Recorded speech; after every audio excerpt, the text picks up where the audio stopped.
les 7 règles sur l'argent qu'on devrait tous connaître, surtout avant 25 ans. La première règle, vous avez dû déjà en entendre parler, c'est la règle du 50, 30, 20. Qu'est-ce que ça veut dire? Ça veut dire que 50% du budget devrait être consacré à nos besoins, 30% du budget devrait être consacré au plaisir et 20% du budget devrait être consacré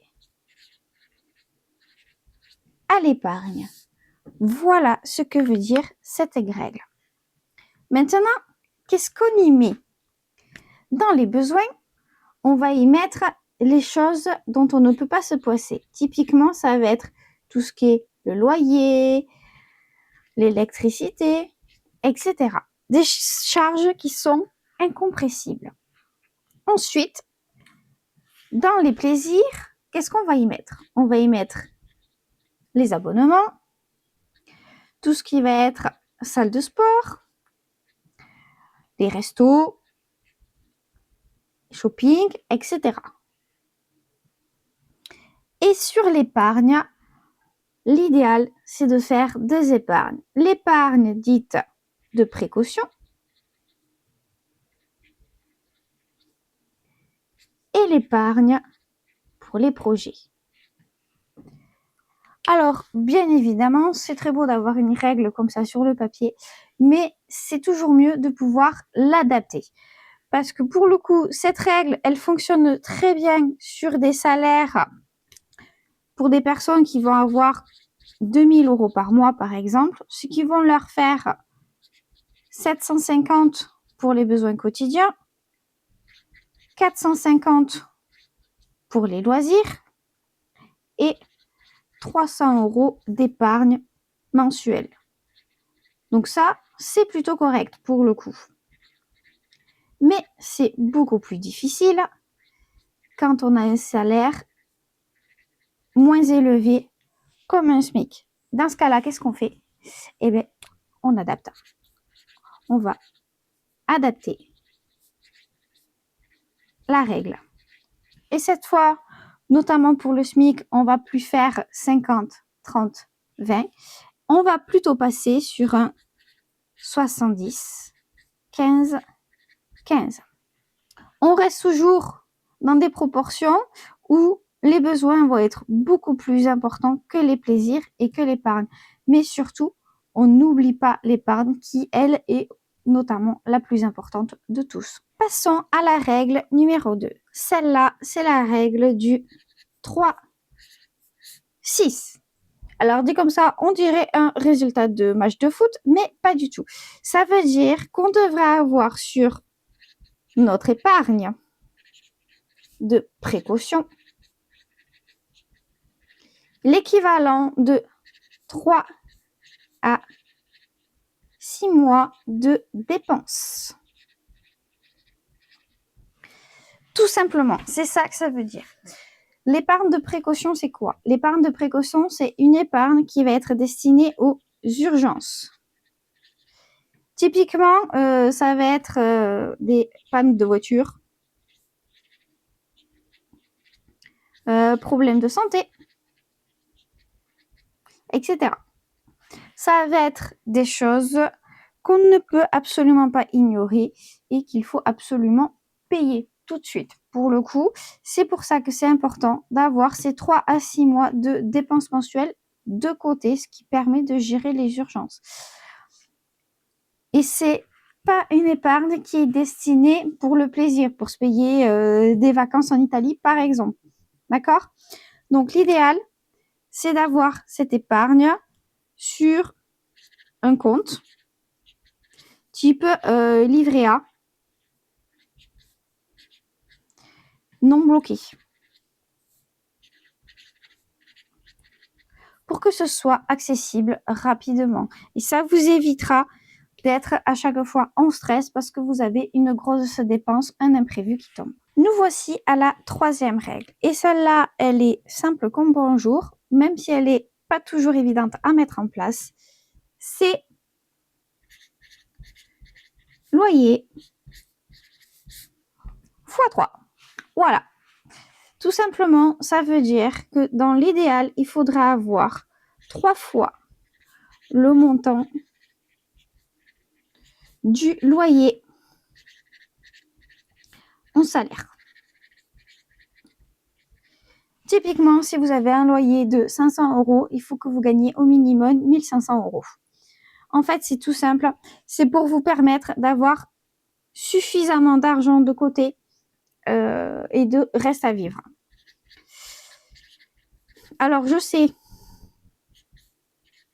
que c'est pas évident, notamment dans les grandes villes. Mais pour le coup, essayez d'avoir cette règle en tête, notamment pour les propriétaires. Ils apprécient que les locataires aient au moins 3 fois le montant de leur loyer en salaire. Ça les rassure et ça évite également aux locataires de pouvoir faire face aux imprévus, tout simplement. Donc ça, c'est vraiment une règle à prendre en compte, à ne pas oublier et évidemment à adapter en fonction si on vit dans une grande ville. C'est sûr qu'à Toulouse, avoir 3 fois le montant de son loyer, c'est un petit peu compliqué.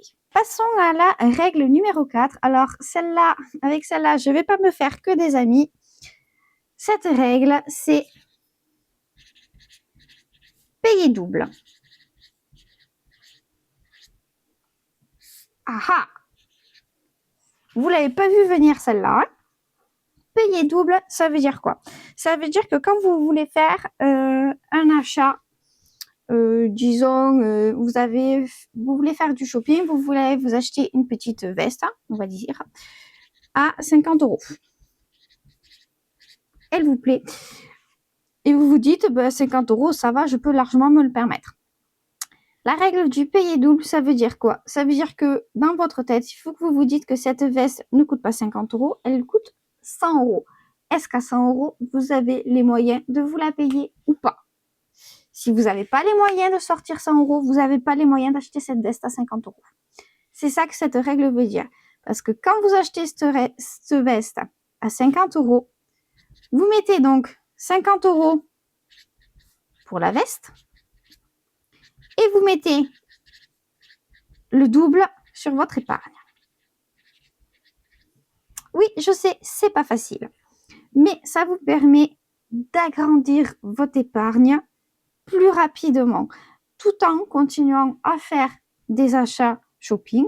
Rien ne vous en empêche, tant que vous pouvez vous le permettre. Ça vous permet à la fois de vous faire plaisir et à la fois d'agrandir votre épargne, tout en limitant les excès. C'est surtout ça. On va limiter les excès avec cette règle. Donc, n'oubliez pas, vous voulez vous acheter quelque chose, est-ce que vous avez les moyens de le payer en double? Si oui, vous l'achetez, sinon, vous l'achetez pas. C'est aussi simple que ça. Règle numéro 5. Celle-là, elle est un petit peu plus spécifique, puis qu'est-ce concerne le crédit voiture. C'est la règle du 24-10. Alors celle-là, il y a très peu de personnes qui la connaissent et pour le coup, je la trouve vraiment très intéressante pour ceux qui ont besoin de faire un crédit pour une voiture. Alors, 24-10, qu'est-ce que ça veut dire? C'est que les voitures, ce sont des produits qui se déprécient. Ça se déprécie, ça veut dire que ce sont des produits qui ne prennent pas de la valeur avec le temps. D'accord? Ils en perdent. Et donc, pour éviter de perdre trop d'argent avec en plus un crédit, ce qu'on va faire, c'est qu'on va mettre 20% d'apport dessus. Donc, pour une voiture qui coûterait environ 15 000 €, ça équivaudrait à 3 000 € d'apport pour le crédit. D'accord? Ensuite, le 4, ça veut dire 4 ans maximum. Ça, c'est très important. C'est pour éviter de payer beaucoup trop de frais d'intérêt sur les crédits. Vous ne devez pas dépasser 4 ans de crédit, sinon vous perdez plus d'argent qu'autre chose. Et la règle du 10, ça va être 10%. Le montant mensuel du crédit ne doit pas dépasser 10% du salaire. En suivant ces règles, vous allez pouvoir vous acheter une voiture à crédit tout en limitant les pertes d'argent dessus. Je sais que c'est important. Évidemment, c'est à modifier, à adapter en fonction des besoins, mais je vous conseille vraiment de rester sur cette méthode. Passons à la règle numéro 6. Alors, cette règle, elle est plus axée niveau finance et investissement. C'est la règle 72. Alors, dit comme ça, c'est très bizarre, mais je vais vous expliquer. La règle 72, c'est comment? C'est comment calculer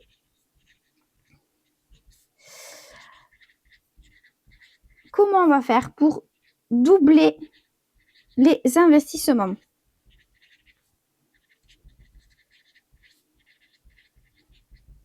En gros, si vous placez votre argent sur un livret, disons, à 3% d'intérêt, combien de temps il vous faut pour doubler votre investissement?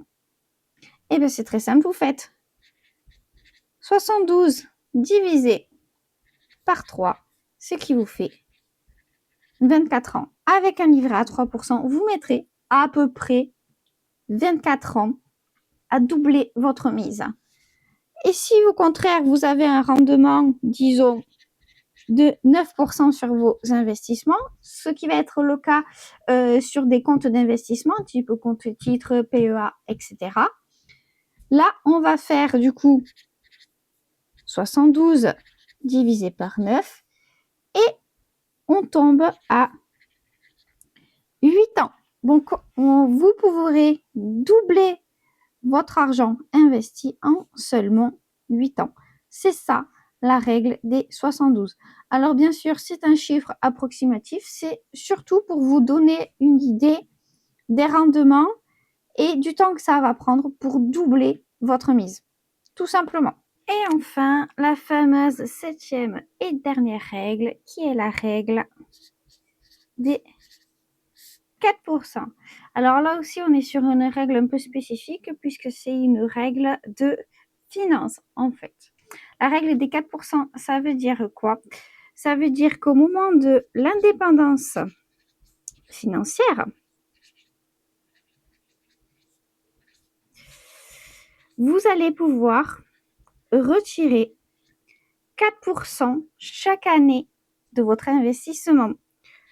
On peut retirer, je vais y arriver, 4% sur investissement,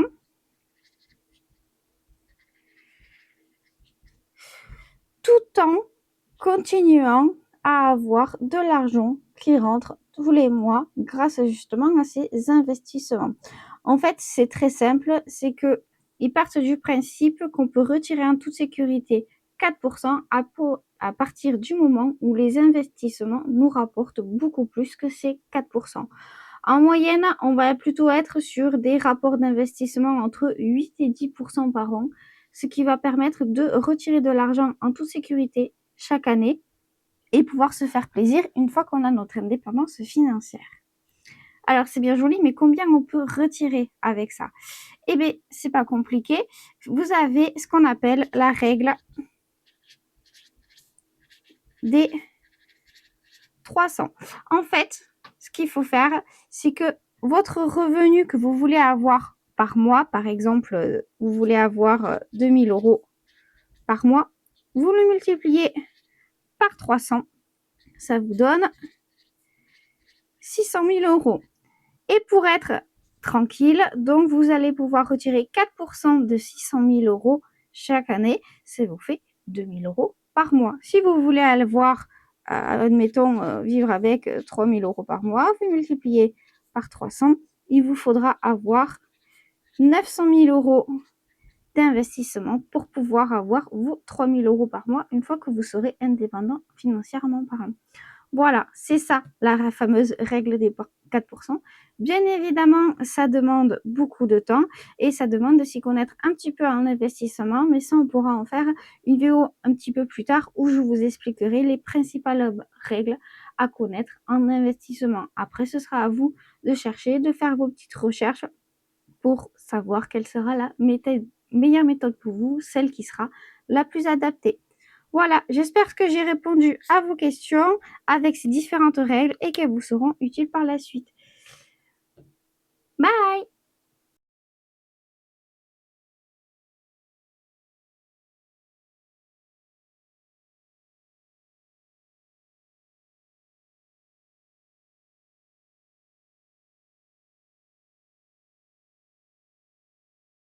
Abonne-toi pour plus d'astuces.